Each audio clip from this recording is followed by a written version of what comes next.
Hello everyone, my name is David Luchford and welcome to lesson 36 of my Ancient Greek course. In today's lesson, we're going to be speaking about particles working together. But before we do that, I would just like to say a big thank you to everyone who has donated to support my channel. You can see that I've now got a tremendous collection of virtual amphorae. These are incredibly encouraging and I greatly appreciate all of the support. Now, if you would like to support my channel by adding a virtual amphora or virtual amphorae to my virtual shelves, then you can do so by going to the link in the description below.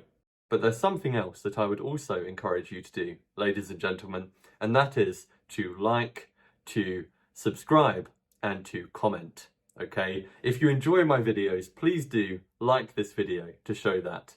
And make sure that you have clicked subscribe as well. And if you have any feedback at all, please do leave a comment down below. But without further delay, let's talk about how certain particles can work together. Last time we learned about particles, so if you don't know about particles, do make sure that you watch the previous lesson in order to learn about them first. But assuming you already know about particles, let me say that certain particles can work together in a pair or in a group to have a special meaning. And a classic example here is men de. Men and de are an iconic duo of particles in ancient Greek. Now both of these are actually particles in their own right. You can find men on its own, and when it's used on its own, it means indeed, amongst other things. Okay, that's when it's used on its own. You can also find de on its own, and when de is used on its own, it means and or but, as we learned last time. These are the meanings of these particles when they're used on their own. But as I've just said, these two can be used as a pair. When they're used as a pair, you will find men near the start of one clause and de near the start of the following clause. And when they're used in a pair like that, they are used to create a contrast or to indicate a contrast. So you've got two clauses. One will have men near the start and the other will have de near the start. And the fact that you've got this pair is letting you know that those clauses are contrasting with each other in some sense. I say that these particles will be near the start of their respective clauses because they're both post-positive, meaning that they both come after the first word in their respective clauses. Now, when men and de are being used in a pair to create a contrast in the way that I've described, you can think of them as literally meaning on the one hand and on the other hand. So you can think of men as meaning on the one hand and de as meaning on the other hand, because that is one way of creating a contrast in English. For example, you could say, on the one hand, she is beautiful. On the other hand, she is lazy. Creating a contrast between those two things, right? You're saying it's a good thing that she's beautiful, but it's a bad thing that she's lazy. However, it often sounds too unnatural to translate men de as on the one hand, on the other hand. Often, it sounds much better to say but. You can put the word but in the middle of the two clauses. You can say, she is beautiful, but she is lazy. That also creates a contrast. Or, in certain contexts, you could use the word while in the middle of the two clauses. For example, you could say, in general, boys like to play with trucks, while girls like to play with dolls. That would be a contrast using the word while. Alternatively, you could use however, or you could put the word although at the start of one of the clauses. There are different options here, and this is one place where you can be creative in your translation of ancient Greek. Let's look at an example. Here is the sentence, homen despotes lege, hodedoulos uk akue. This literally says, on the one hand, the master is speaking. On the other hand, the slave is not listening. So that is our literal translation. On the one hand, the master is speaking. On the other hand, the slave is not listening. But it sounds a bit unnatural to say that in English, so we might prefer to say, the master is speaking, but the slave is not listening. Or, the master is speaking, however, the slave is not listening. Or, although the master is speaking, the slave is not listening.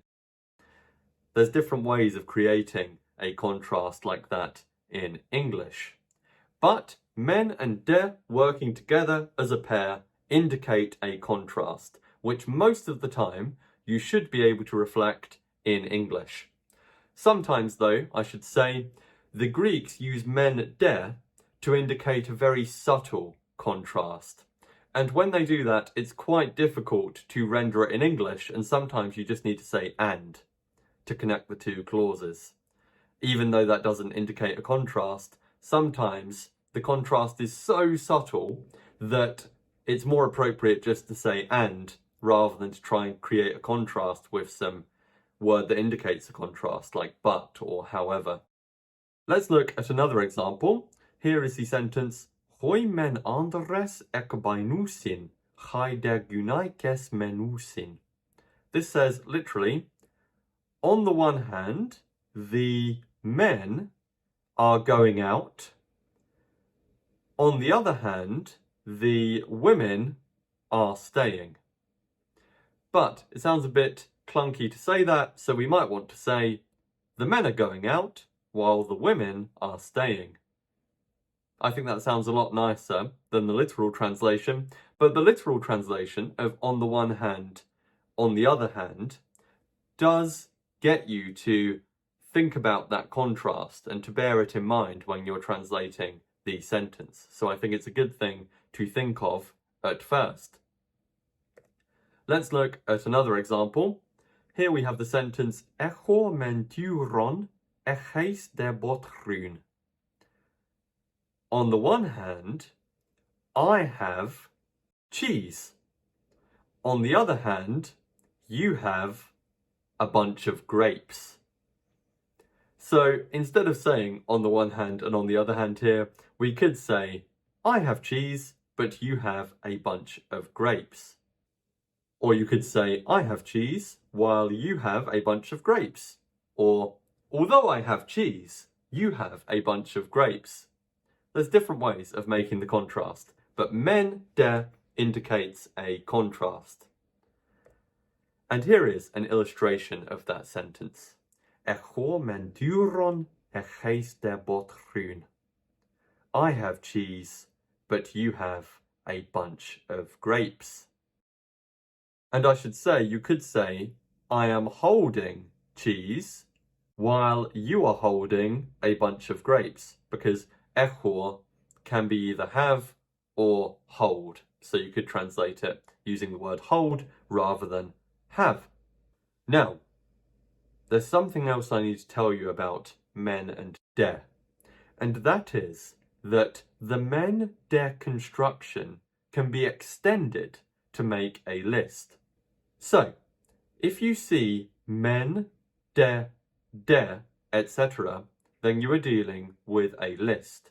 So if there is more than one de following the men, then you've got a list. Not a contrast, a list. Let's now look at an original Greek example to illustrate this. This is Koine Greek, which is later than classical Greek, but the grammar is very similar.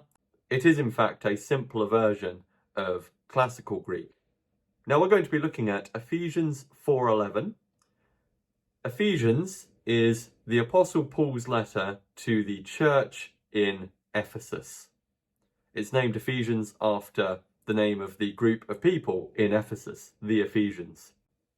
He's writing to them about theological matters. And in chapter 4 and verse 11, he says, this.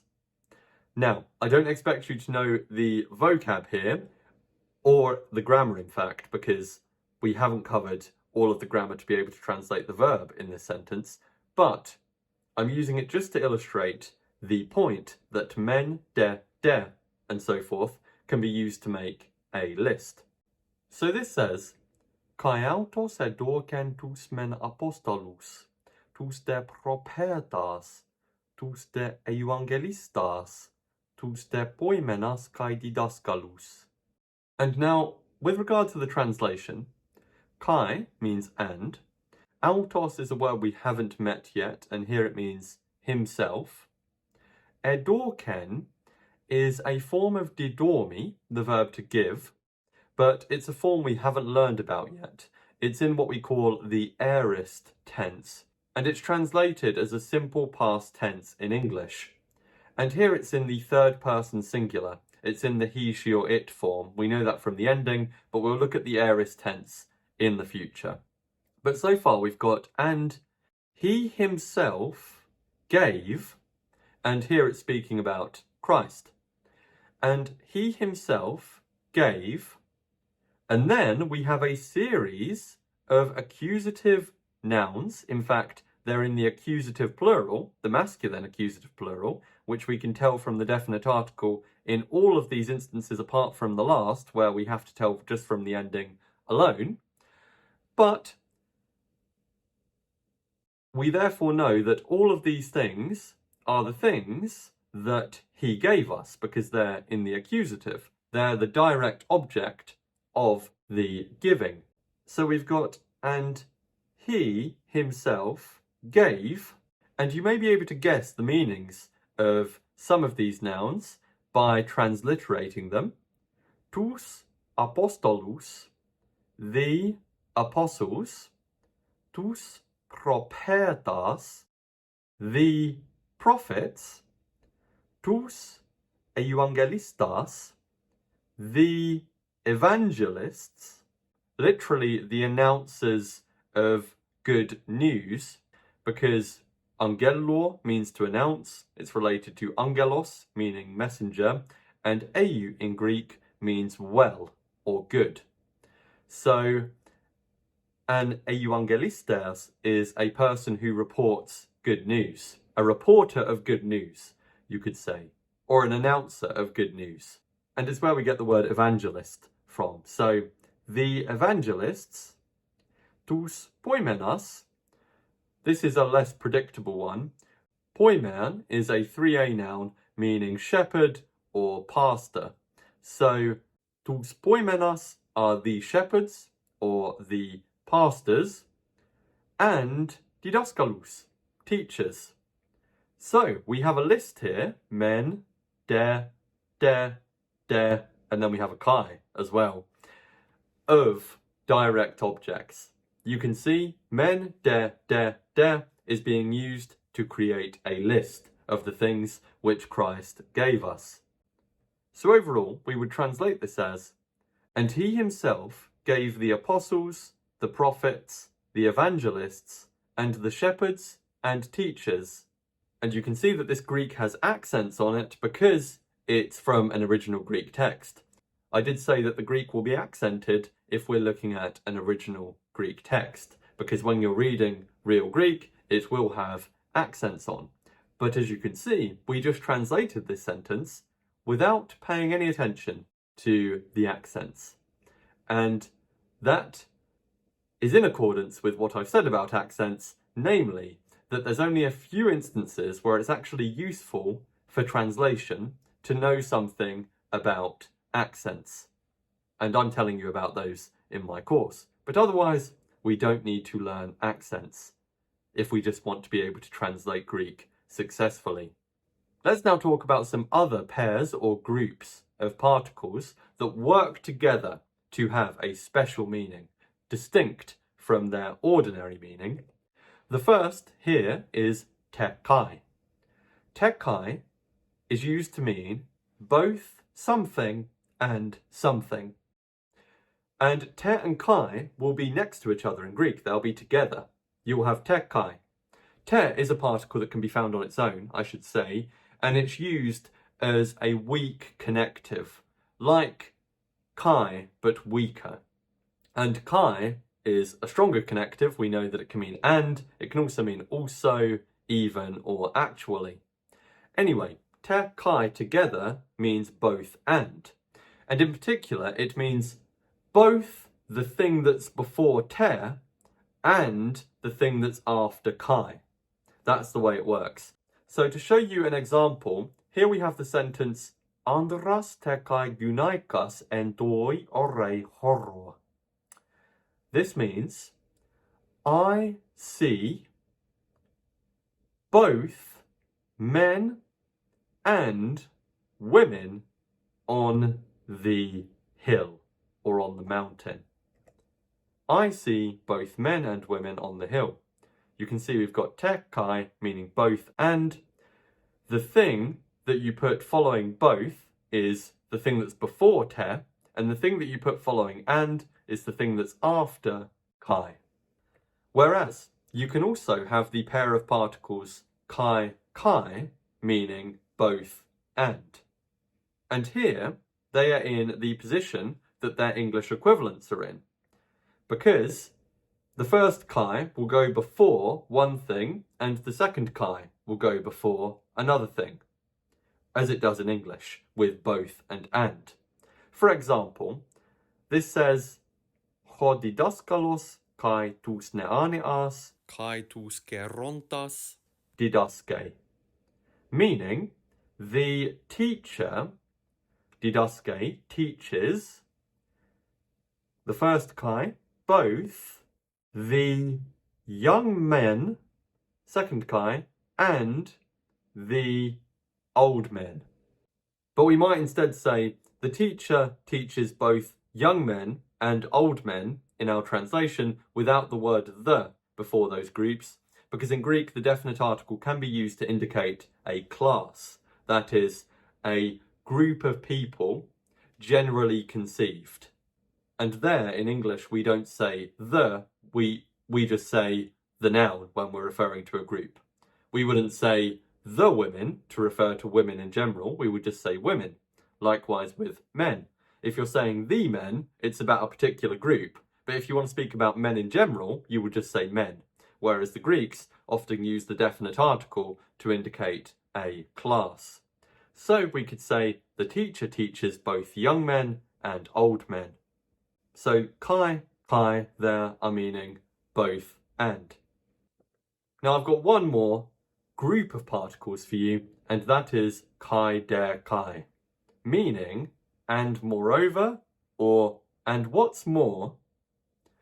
This literally says and indeed also. So this one you can actually get by taking the particles with their literal meanings that you know from having learned them individually. However, it sounds better to say and moreover or and what's more than it does to say and indeed also. But you can sometimes say and indeed also. I think that sounds fine to me at any rate. At any rate, that would be ge in Greek. I hope you remember that from the last video. Anyway, let's look at an example of kai der kai. Che despoina esti plusia. This says the mistress is wealthy.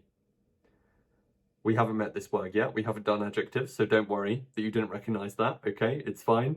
I didn't expect you to know it. Kai der kai tois doulois dora ai didosin. And then we've got, and moreover, she always gives gifts to the slaves. So kai der kai is telling us something extra. And moreover, or and what's more, she always gives gifts to the slaves. It's adding something to the previous sentence or clause. So we would say, the mistress is wealthy, and what's more, she always gives the slaves gifts.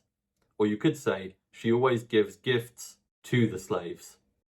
Now I know I've disappeared from the screen, but in order for you to put your knowledge of these pairs of particles or groups of particles into practice, I have created a short story for you. And I think this is the first real short story that we've had in my course, so I hope that you like it. Now, I have glossed unfamiliar vocab in the word banks at the bottom, so the meanings of the underlined words can be found there, and I don't think there is anything else I need to say about this. I think if you have noted down the meanings of those pairs or groups of particles, then you should be absolutely fine. The important thing here is to spot those pairs or groups of particles. You do also have other particles being used in these sentences as well. So you've not just got the pairs or groups of particles, the particles that work together, but also individual particles. So look out for those too. One other thing that I should note is that in the second to last line, following the word echusin, you can see a small dot that is just above the centre of the line. That dot is used as a colon or a semicolon in ancient Greek. Here, you should put it as a colon in English. Anyway, please do pause the video and using your newfound knowledge of particles which work together, translate these sentences, this short story, into English.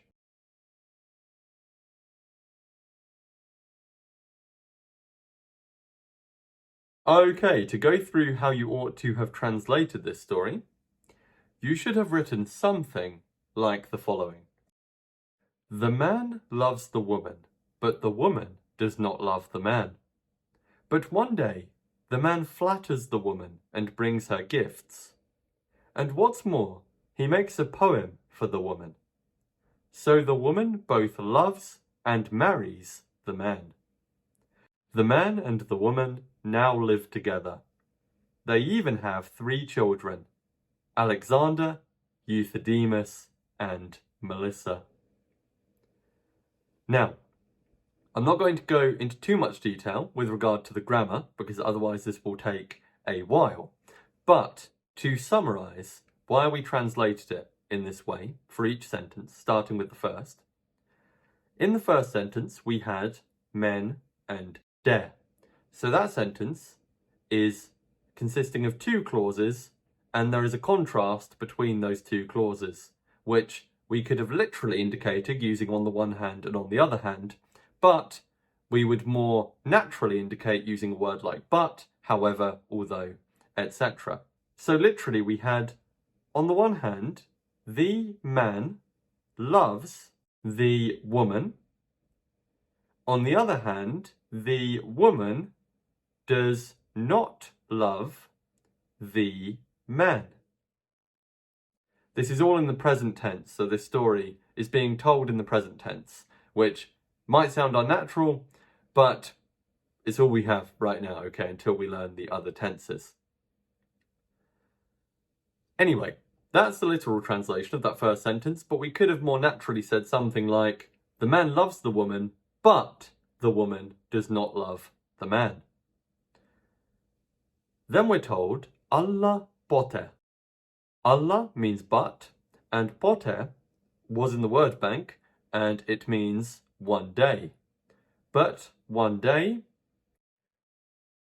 the man flatters the woman, kai, and, particle used on its own, pere dora, brings gifts or presents to the woman, or for the woman.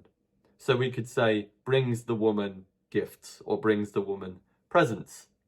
Or we could say brings gifts or presents to the woman or for the woman, since she's in the dative. Then we have kai der kai, and moreover, or and what's more, literally, and indeed also, he makes a poem for the woman. You can see poema actually comes from the verb poier, or the verb to make or to do. Poietes, meaning poet, is another related word there. We said for the woman in that sentence because she's in the dative once again. And then we have so or therefore. Un is used on its own and it means therefore or so. The woman, tekai, both loves and marries ton andra, the man. The man and the woman, nun, now, synoikusin, live together. Synoikeor was in the word bank, it means live together. Oikeor means to live or to dwell. And here it has the prefix syn. You know the preposition syn, meaning together or together with, and it has that same meaning as a prefix. The verb synoikeor means to live together. And so we said the man and the woman, kai was used on its own there, now live together. Tres baidas kai ekusin. Kai was once again used on its own here, and you could have translated it as also, even, or actually. Ekusin is they have, so we could say they even have, or they actually have, or they also have 3 children. Tres baidas. You can see where we get lots of words to do with 3 in different languages from the Greek word for 3, which is tres.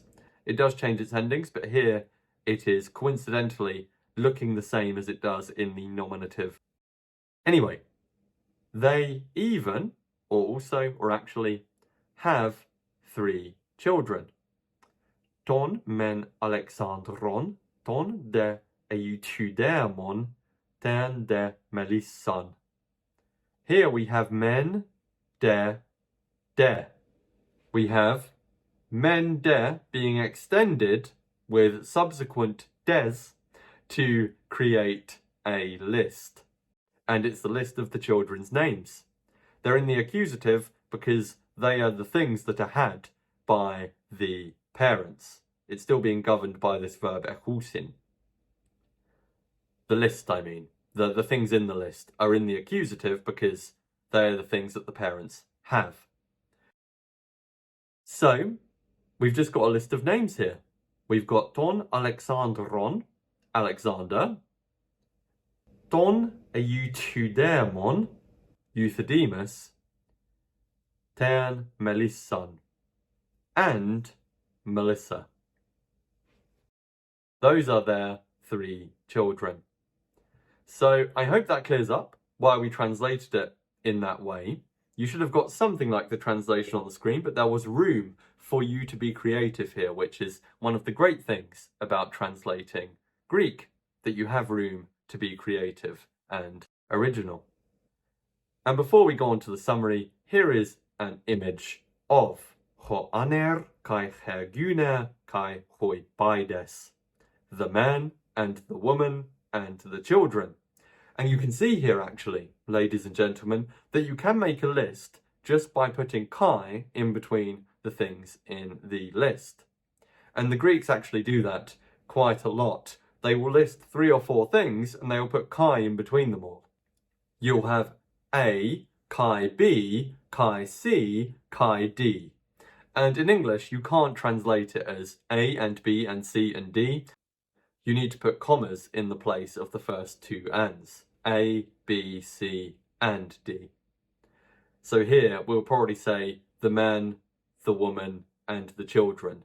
Or the husband, the wife, and the children. Because aner and guner can mean husband and wife. The thing is though, who exactly is who here? So one of these is Alexander, the other is Euthydemus, not sure which is which. And then we have the unnamed wife and husband, or woman and man, as they were called in the story, and we have Melissa as well. What a wonderful family, or in Greek, genos.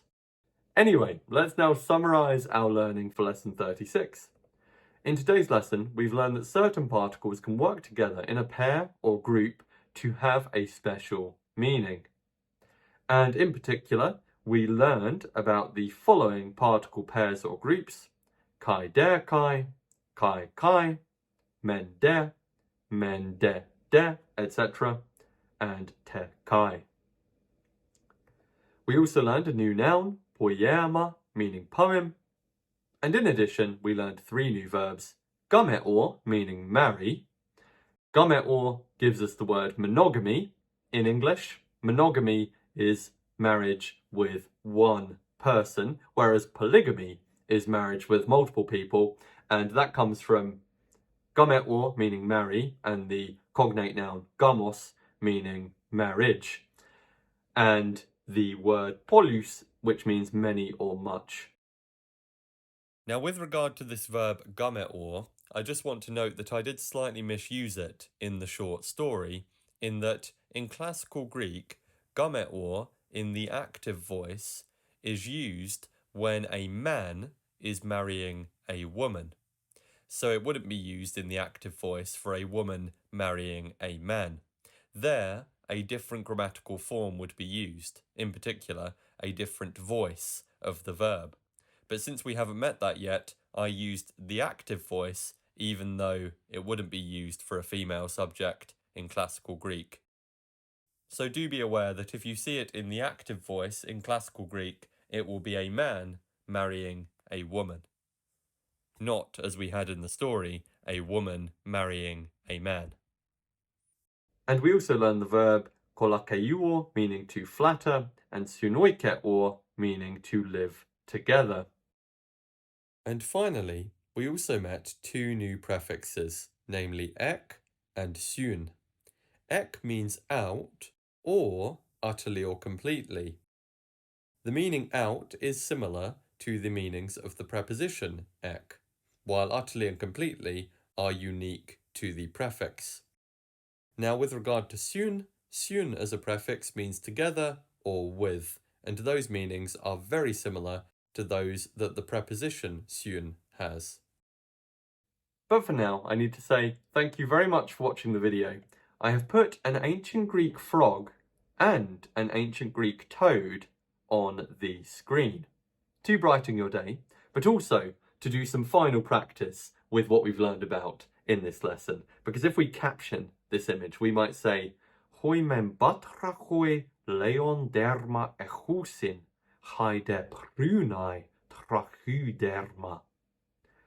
Meaning, on the one hand, frogs have smooth skin. On the other hand, prunai, toads, have, we understand the verb have again, rough skin, because that's one of the key distinguishing features when it comes to the distinction between frogs and toads. Frogs have smooth skin, while toads have rough skin. And that will be a nicer way of translating that sentence. Frogs have smooth skin, while toads have rough skin. Or you could say, but toads have rough skin. There was some unfamiliar vocab there. We haven't done adjectives yet, so I didn't expect you to know leon and trachu, so don't worry if you didn't. Anyway, thank you very much for watching the video. Please give it a like if you found it useful and or enjoyed it, and please leave a comment if you have any feedback at all. But for now though, I shall see you again next time.